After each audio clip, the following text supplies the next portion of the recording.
Good evening. I'm meteorologist David Rienzo.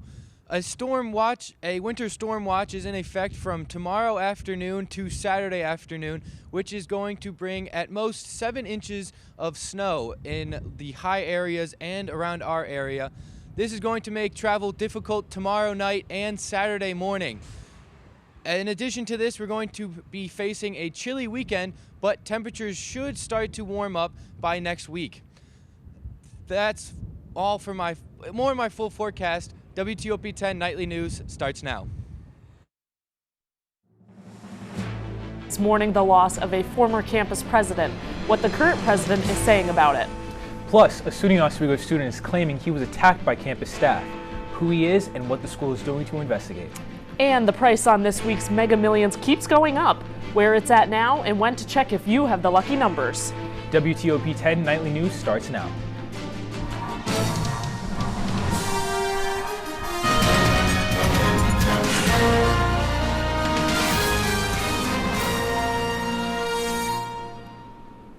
Good evening and welcome to WTOP-10 Nightly News. I'm Jacqueline Driggs. And I'm Nasir Meikle. Thank you for joining us. The SUNY Oswego campus is mourning a loss today. President Peter Nwosu announced in an email the passing of former SUNY Oswego President Stephen L. Weber. Dr. Weber served as SUNY Oswego's president from 1988 to 1995. His most notable achievements during this time were establishing the School of Business and the School of Education. He also helped to increase investments for research, enrollment, and competitive academic offerings. According to current President Nwosu, Weber recently described Oswego as, quote, a strong, healthy, and promising place, end quote. President Nwosu shares his condolences with Dr. Weber's friends and family, saying his accomplishments will not be soon forgotten. After being approved by the Student Association Senate earlier this week, Aiden Wilson will officially be the next SA president. According to the SA Senate, Aiden won with a 57% of the vote. He is currently the Director of Finance for SA, and this is his first time running for office. Aiden sat down with WTOP-10 earlier today to talk about how he is feeling going into his new role. Overwhelmed, overjoyed, but yeah. So my top priority is really student engagement and leadership on campus. I'm a strong advocate for saying that when you come here in college, you need the experience to really land a good job. And a huge way to do that is through clubs. SA President Austin Davis says that this is the biggest voter turnout since before COVID. Before the results came out, Davis also thanked every student for participating in this year's election, saying no matter which candidate wins, it will still be an amazing election. SUNY Oswego faculty members are holding a panel to create a discussion around making sense of the Israeli-Palestinian conflict. Panelists from Communication Studies, Political Science, and the History Department will provide informational discussions on how journalists cover difficult topics, parameters of free speech, and precursors to historical events. The panelists will also discuss the contemporary challenges of the Israeli-Palestinian conflict. The event moderation is being held by Elizabeth Smith from the Economics Department and will take place in Lanigan Room 104 at 7 p.m. on Tuesday, March 27th. Student Marquise O'Neill is making his voice heard after an on-campus incident that he says occurred over spring break. O'Neill says he was in Cooper Fitness Center when he was asked to stop jumping rope when a group exercise class was in session. He resumed when the class was finished and was surrounded with staff and professors as they hit him with yoga mats. O'Neill began to record the incident and the instructor of the class. The video appears to show campus employee Jenny Grass attempting to grab his phone. Our reporter Quinn Galusik talked to O'Neill about the incident. It's just something you just gotta take to the chin, being, I guess, a minority in general. And I feel like I had to showcase that because it's like, I feel like I needed my voice to be heard. And that whole situation was blatant. And no staff at a school should be putting their hands on a student. O'Neill continues to say he should not feel unsafe at his school gym as a minority at a predominantly white institution. President Nwosu has emailed students and staff a notice of SUNY Oswego's non-discrimination policy and asked anyone who observes or experiences it to report it immediately. SUNY Oswego's electrical and computer engineering professor Adrian Aida earns a patent for his breakthrough in ionic wind propulsion. Ionic wind is the use of electricity to power movement, first used in a rotational device in 1760. take a look at this video that shows how ionic wind is used. Professor Aida says that he used propellers equipped with ionic wind emitters and was able to make them lift off and fly. He also says the results may have been expected by some, but unknown if it was possible or not until liftoff in the Shinneman Center lab. Oswego Compass Federal Credit Union will be distributing $14,000 worth of scholarships to high school seniors who are members of the credit union. 2 continuing education scholarships will also be offered to members who have graduated high school but are now pursuing additional education. Applications for all scholarships must be submitted no later than April 12th and can be found on their website. We're a few weeks away from the solar eclipse on April 8th. The New York State Police have been preparing for the solar eclipse for over 2.5 years. As police expect thousands of people to travel for viewing totality, they expect heavy traffic and suggest people to stock up on food, water, and prescriptions in both the home and the car. And this Friday night, the magic numbers will be drawn to determine who will win the lucky winner of nearly $1 billion Mega Million jackpot. The jackpot has accumulated to an estimated $977 million. This jackpot ranks as the 10th largest in the United States history. So what are the odds? The odds of winning the Mega Millions jackpot are 302.6 million. Since the odds are so low, there's not been a jackpot winner since December 8th of 2023. So what would you do if you won the Mega Millions? To be honest, I think I'd pay for my sister's student loans, pay for my little sister's college, and then probably try and beat out Jared Leto's car garage and build a bigger collection. What about you? Those are all pretty good. I don't know about the car garage thing. I don't really like to drive, so I'd probably hire a personal driver, save some money for my mom and my family. And now it's time to take a quick look at our weather forecast coming up right now. Stick around for my full forecast. Well, I'll go into this winter storm watch where we can expect as much as 4 inches of snow in our area, but there is a chance that temperatures could rise in the next week. Stick around, I'll have more information. But first, back to the desk. Okay, well, maybe we can use that money to take a trip somewhere warm because it definitely does not feel like spring here. No, it does not. Well, we'll take a quick look at weather after the break. And coming up on WTOP-10 Nightly News, the FAA purposes a plan to decrease air travel to the New York City area, where they will be rerouted. Coming up on WTOP-10 Nightly News. What's going on? Yeah, dude, we go on at like 11:30. It's like No. What do you mean no? It's 10:30. 10:30. Matt, it's 10:30. What do you mean it's 10:30? Hey, don't touch that. That's my ladder. Hey, man. Whoa. You know this book was already discounted 10%? Wow. Wow. Get a close up of that one. Broadcast news. Look at that. Can we go back inside? I want to sleep in the studio again.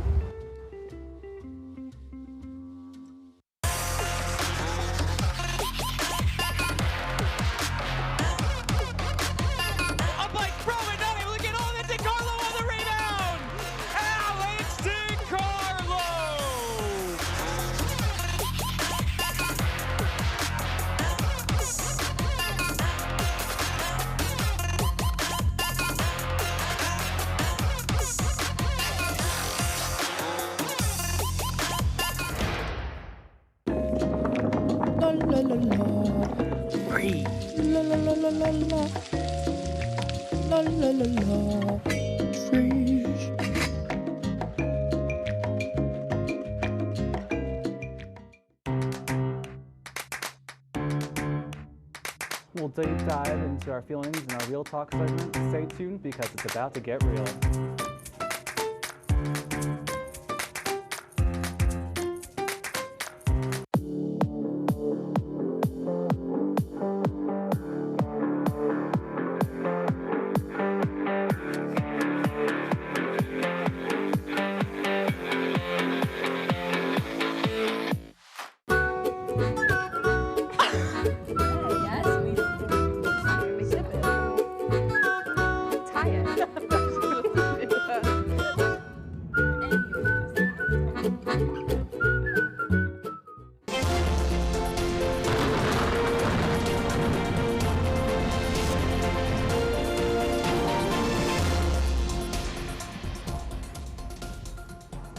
Welcome back. I'm meteorologist David Rienzo.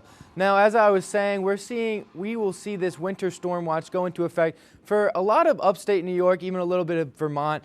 This will take effect tomorrow around 5 p.m. and continue into Saturday. This will affect the evening commute if you're coming back from work or to classes, as well as the morning commute on Saturday. Most snow will be expected east of Lake Ontario, including our area, but mostly the most amount of snow will be in the upper areas like the Tug Hill Plateaus. Well, they'll see as much as 8 inches. But snowfall around us will be around 5 inches accumulated. Now, looking at the hazards, as I said, Saturday and Friday, you're going to be seeing a lot of snow, so please be careful out on the roads, or if you're going out Friday night. The roads will be slippery, so please take extra caution. Winds won't take much effect except for on Wednesday and Tuesday, where they'll pick up. We'll have some strong gusts. Going into tomorrow, you're going to wake up with some mostly sunny skies, but it's still going to be chilly for the entirety of the day. Now, clouds will start to roll in as the day continues, and you can expect a couple flurries in the evening time, which will then pick up as the weekend continues. This weekend is also going to be very chilly, 35, with some snow and possible mixing. As the night continues, though, that'll die down, and we're seeing mostly just cloudy skies into Sunday, where you're really going to be seeing the sun in Sunday. Still pretty chilly at 35, but at least the sun's coming out, and that's giving you something. Now, this snow is going to be pretty heavy. Compared to normal snow, fluffy snow is much lighter, and wet snow is a lot heavier. The higher the ratio, the fluffier that they are, but the drier that they are, the lighter they are. So if you have very fluffy clouds, for every square foot you've got about 4 pounds, but these wet snow, it's going to be 12 pounds for every foot of snow that you've got. So those can really pile onto your house. If you have normal snow, you've got about 9,000 pounds, and very wet snow, you've got about 20,000 pounds on your roof. So make sure that you're taking extra caution during these heavy snowfalls. Looking at the 7-day forecast, you're noticing a lot of snow this weekend, but temperatures do start to bounce back into the 50s on Tuesday and Wednesday. You just got to get through this weekend. That's all from our full forecast. Now back to the desk. The U.S. has sent a draft resolution to the UN for immediate ceasefire. Recently, Israeli forces killed 50 Palestinian gunmen and 140 suspected Hamas members at Al-Shifa Hospital, where over 30,000 patients and displaced people are sheltered. The Secretary of State, Antony Blinken, says the truce deal is getting closer. Israeli Prime Minister Benjamin Netanyahu told Senate Republicans he plans to press on with the war in Gaza. Netanyahu is sending a delegate to Qatar for negotiations on hostages. The United States is testing a new hypersonic cruise missile in the Pacific. The hypersonic portion allows the missile to travel over 4,000 miles per hour, making it difficult to detect or intercept. This weapon has been tested off the U.S. mainland, but this particular test was to send a message to China that the United States holds power over the Pacific region. Despite plans to prevent it with supports from both sides, the government may face a shutdown. The plan has the support, but may not have the time to stop it. It is likely to need to be passed by tomorrow, where there's a will. We've been very, very consistent, very adamant that we had to get our government funded. We had to get the appropriations process done. There's not always a way. Parts of the federal government could briefly shut down this weekend, despite a bipartisan budget deal. The issue is time and whether it can overcome hurdles by the end of tomorrow. Even with bipartisanship, it's going to be a tight squeeze to get this funding package passed. The deal appears to have enough support to pass eventually. It funds parts of the government an earlier package didn't cover. There's absolutely no reason for a pointless and costly shutdown.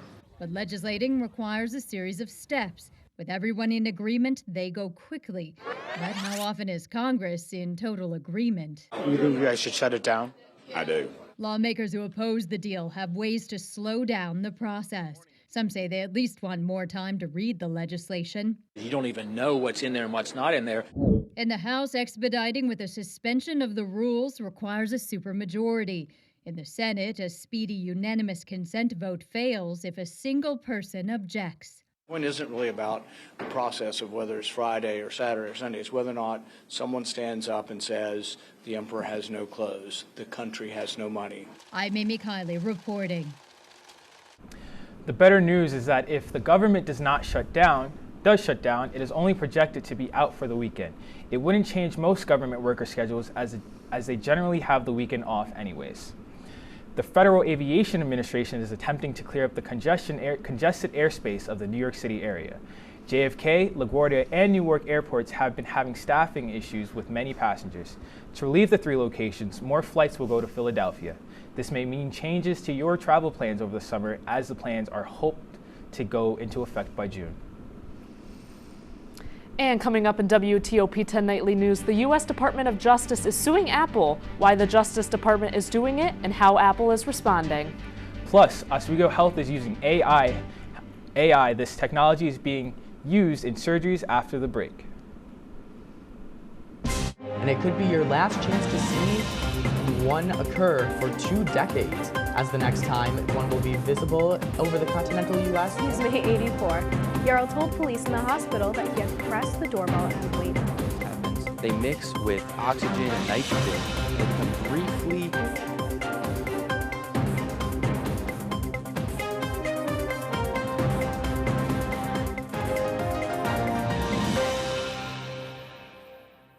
What's going on? Yeah, we go on at like 11:30. It's like No. What do you mean no? It's 10:30. 10:30? Matt, it's 10:30. What do you mean it's 10:30? Hey, don't touch that. That's my ladder. Hey, man. Whoa. You know this book was already discounted 10%? Wow. Wow. Get a close up of that one. Matthew, Look at that. Can we go back inside? I want to sleep in the studio again.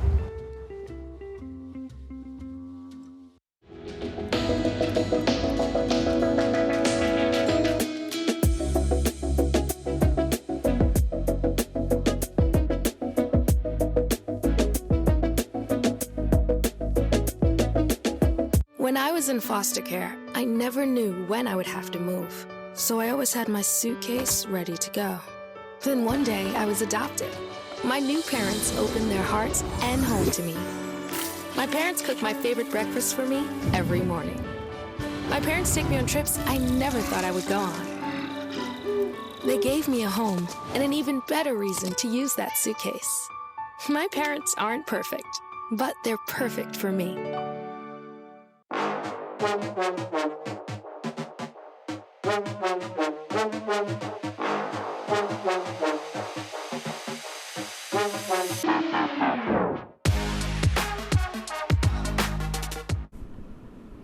And welcome back to WTOP-10 Nightly News. Here's your health and consumer report.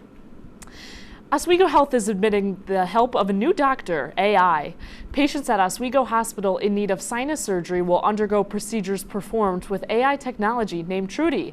The Trudy system offers 3D visualization and fast anatomical mapping, which can create a digital map of your sinuses. Doctors Nicholas and Melanie Grosh of Lakeshore ENT will perform these AI procedures for Oswego Health. In Rochester, New York, residents are waiting to learn when a boil water advisory will be lifted.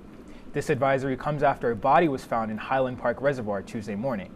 The boiled water advisory has left some businesses and facilities scrambling to find solutions. The city school district had to close due to advisory. An announcement on when it will be lifted has yet to be made. The United States Justice Department and more than a dozen states fled an antitrust lawsuit against Apple today. The DOJ claiming Apple uses anti-competitive tactics like blocking new apps and degrading how Android messages appear on iPhones to maintain a monopoly on the smartphone market. Mike Valerio explains the core of this historic suit. It's a sweeping U.S. antitrust lawsuit against Apple, which the Department of Justice compares to its historic case against Microsoft in the 90s and the breakup of the monopoly of Standard Oil back in 1911. U.S. Attorney General Merrick Garland said Thursday the heart of this blockbuster case is simple. We allege that Apple has consolidated its monopoly power, not by making its own products better, but by making other products worse.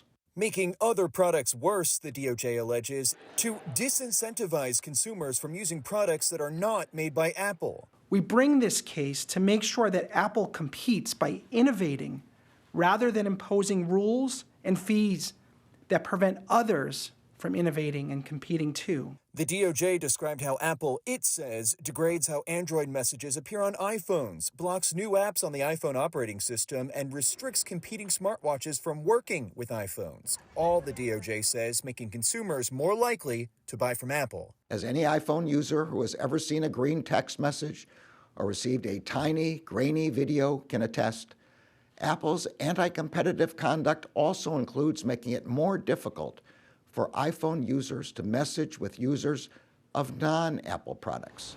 Apple denied the lawsuit's allegations and in a statement said the lawsuit could set a, quote, dangerous precedent and hinder its ability to make compelling and consumer-friendly technology. The company writing, quote, this lawsuit threatens who we are and the principles that set Apple products apart in fiercely competitive markets.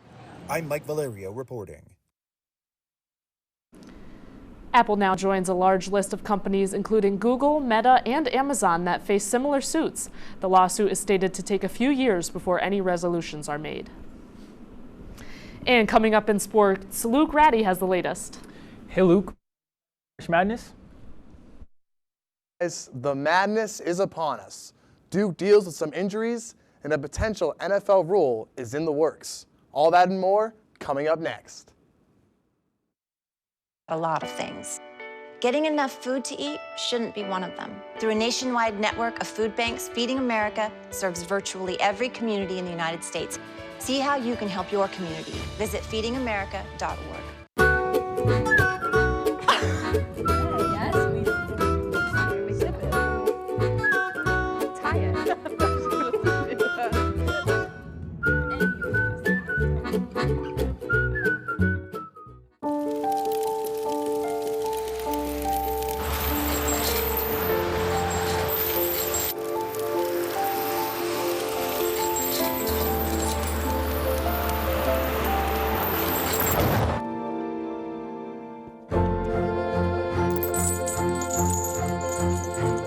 Did you know dragging chains can spark a wildfire? Only you can prevent wildfires.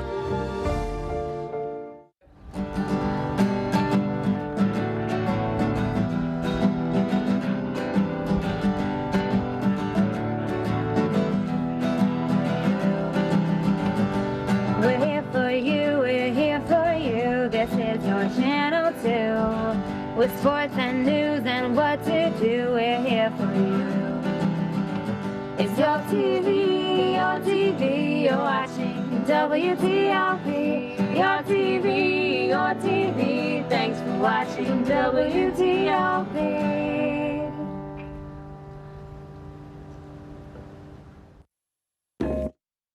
La la la la. Free. La la la la la la. La la la la. Freeze.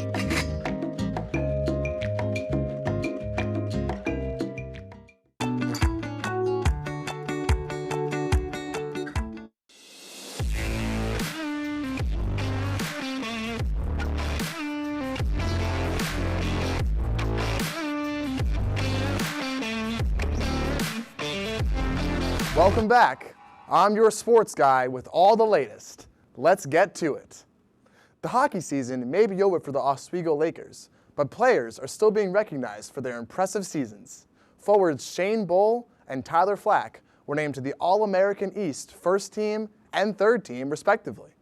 They were recognized by the American Hockey Coaches Association. Bull was exceptional this year, scoring 22 goals and setting a career high in points with 42. Flack was no slouch either, setting personal bests with 17 goals and 40 points on the season. An impressive achievement for both. The SUNY Oswego Lakers' weekend schedule has been altered by weather. The women's lacrosse game, originally scheduled for Saturday, has been rescheduled for Friday, March 22nd at 1 p.m. against SUNY Potsdam. The men's lacrosse game has also been moved from Saturday to Monday, the 25th, at 4 p.m. against SUNY Brockport. And also, the two baseball games that were scheduled for this Saturday have been postponed for a later date. This is all in anticipation of a Saturday snowstorm heading right for Oswego. March Madness is upon us, and the Blue Devils are going to have to find a way through the tournament without their star freshman. Duke guard Caleb Foster will miss the NCAA tournament with a right ankle injury, Coach John Shayer said earlier today.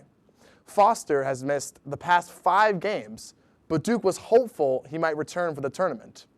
Foster averaged 7.7 points while shooting 40.7% from three-point range. The Blue Devils will have to hope his ascendance is one they can overcome. Ending with football, the NFL is closing in on a rule change for the next football season. NFL officials responded Thursday to protests over a proposal to outlaw a version of the hip drop tackle. This tackle has resulted in an injury rate that is 25 times higher than what it would be if tackles when it was not employed. The league is committed to safety, and officials are in full support of the change. The rule change is in full effect and could be made as soon as next week. The Vegas Golden Knights, the defending Stanley Cup champions, hosting the Tampa Bay Lightning in this star affair. And look at this play by the Golden Knights. Tic-tac-toe, and Shea Theodore sets up Jonathan Marchessault for the easy tap-in goal. 1-0 Vegas. But later on in the first, Vegas on the power play, but it's the Lightning who take it away, 2-0, and Anthony Cirelli would make no mistake on that goal, scoring to put the Lightning right back in it, 1-1. Later on, third period, Tampa Bay on the power play, and Nikita Kucherov, the star, gets it to Braden Point in the slot, and Braden Point would make no mistake on that shot, putting it right past Aiden Hill to bring the Lightning back in front 3-2. But the Vegas Golden Knights wouldn't quit there, no sir. Ben Hutton gets the puck right in the slot and fires it past the glove of Vasilevsky to tie the score back up 3 apiece. Later on, third period, 7:40 to go, Braden Point races past the defense, gets to the puck, and somehow finds a soft spot behind Aiden Hill and pots the loose change in. Point would get his second goal on the game, and it would be the deciding goal as the Lightning would win this game 5-3. WTOP-10 will be back right after the break. La la la la. Breathe. La la la la la la. La la la la. Freeze.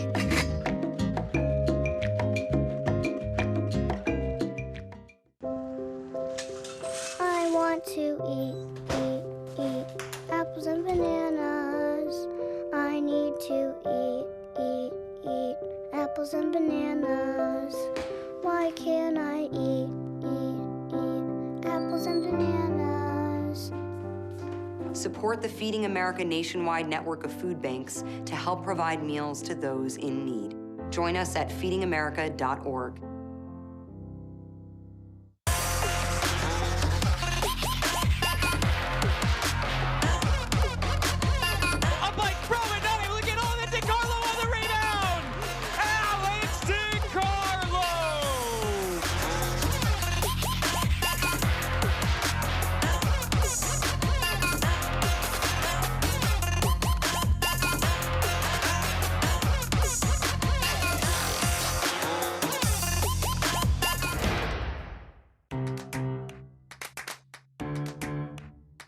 We'll deep dive into our feelings in our Real Talk segment. Stay tuned because it's about to get real.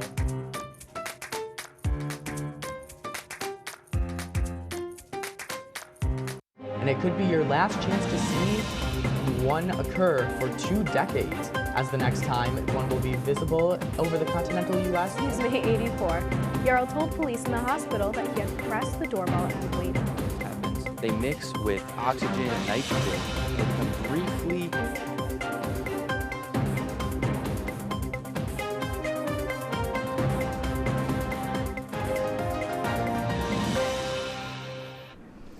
And welcome back. Our final story of the week is the pet of the week.